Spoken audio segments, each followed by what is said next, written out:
Now, in doing lumbar adjustments with the slightly larger or extremely muscular patient, they're going to take up more space on the table. So when they lay on their side, don't be afraid to get your leg up high to meet theirs. Also, before we begin to position our patient, we're going to talk about if you have a patient that presents with acute lower back pain. I recommend adjusting the side where they are most symptomatic first. So if the patient comes in presenting with acute right-sided lower back pain, you're going to adjust their right side first.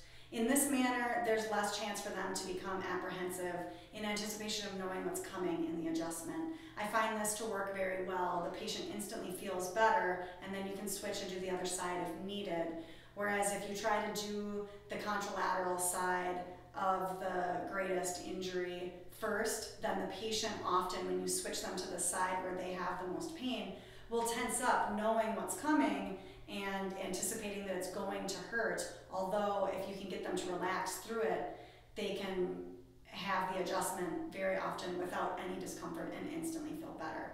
So we're going to have the patient lay on her side facing towards me. And first you're going to make sure that you stand close to the patient so that they don't feel as though they're going to roll off the table.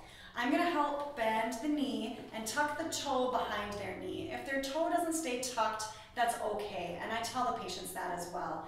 And now I'm going to use my body to keep her in this position. So if I need to use my stomach to hold her leg here, or my knee, whatever it is, depending on where her leg falls in space, I'm going to do that so that she still feels like she's comfortable and she's not going to roll anywhere. And now I'm going to take the side that's down against the table and pull the shoulder blade through a little bit, crossing the arms at the elbows. Now, I avoid the traditional method of contacting on the shoulder because, as you can see, that would cause me to be very stretched out, and I have no place for extra thrust here. All my force moves out away from me as opposed to into the segment that we need to adjust. So instead, I choose a contact here on the elbows. You just have to make sure not to apply a lot of pressure on the elbows to crunch their rib cage. This really is a non-contact hand, but you can use it to adjust the patient's trunk rotation as needed.